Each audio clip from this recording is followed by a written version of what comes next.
How's it going, guys? My name's Shane. Welcome back to the Horror Basement, and today I have another new Netflix horror movie for y'all to check out. Today we're going to be talking about The Platform from 2019, which was originally released in Spanish as El Hoyo, or The Hole. Now, this movie follows our main character, Goring, who has opted voluntarily to stay in what is essentially a prison for 6 months. Now, this prison, or what's called the pit in the movie, presumably El Hoyo, the hole in this in the original Spanish translation, its official name is the Vertical Self-Management Center, and the premise for this is that it's a hole that goes straight down, and on level 0 you have a bunch of the world's greatest chefs cooking a whole giant platform of great food, and they slowly send it down the pit, and on each level, starting from 1 and going down to no one really knows in the movie, and we don't find out the bottom until the end of the movie. But on each platform, there are 2 prisoners who have a set allotted amount of time to eat the food that's presented to them, and they're not allowed to keep any of it. They have to continue to let the platform move down. So that said, Goring voluntarily went into the pit. He had a couple goals in mind. He wanted to quit smoking, read Don Quixote, and at the end of the 6 months, he is going to get some form of accredited degree. Now, what that degree would be in, and how a degree in surviving the pit for 6 months would be useful to you, it's never really explored in the movie. But on his first month, he is celled up with an old man named Trimagasi, who is in there involuntarily because he threw his TV out of a window and hit and killed a man that he described as an illegal immigrant.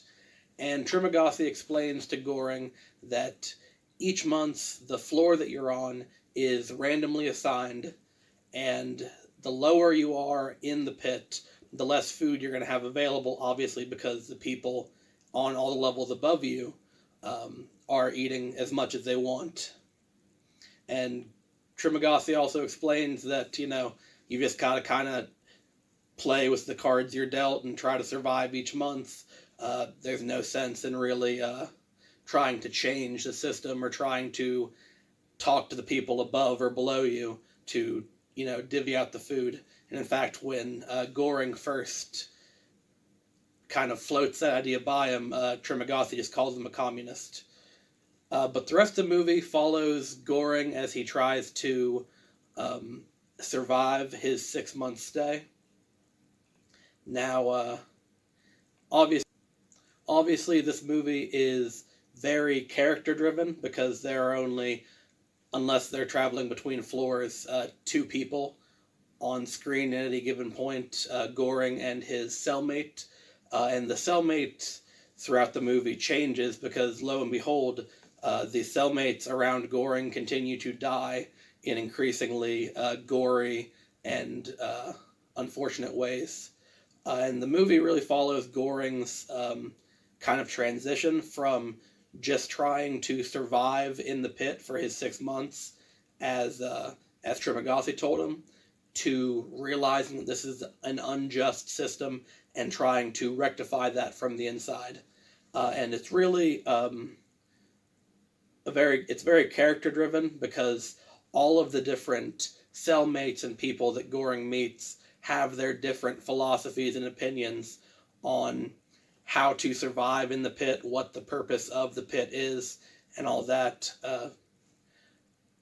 But if this is sounding a bit too intellectual for you, and of course there's tons of speculation online as to what the movie is really about, whether it's like a religious or a Catholic kind of thing, which is going to be present because it's a Spanish film, or if this is just an out-and-out allegory for capitalism and the unfairness of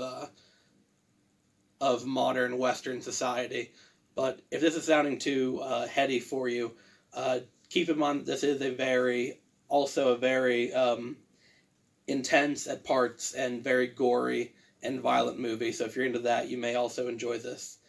But yeah, so overall, I'm not going to go too much farther into the plot because this is a movie that wants you to watch it, absorb it all, and then come to your own conclusions. So I'm not going to give you a breakdown of like the second and third acts really. But overall, I definitely enjoyed this movie. Even though it is dubbed, I don't think the dubbing from Spanish to English really took away anything major from the experience. And overall, I really enjoyed it. So that's going to be it for today's video. If you enjoyed, leave a like. Let me know in the comments what your thoughts on the movie were and if you enjoyed it. And please join the Basement Army by subscribing today. And I'll see all y'all in the next one. Thank you.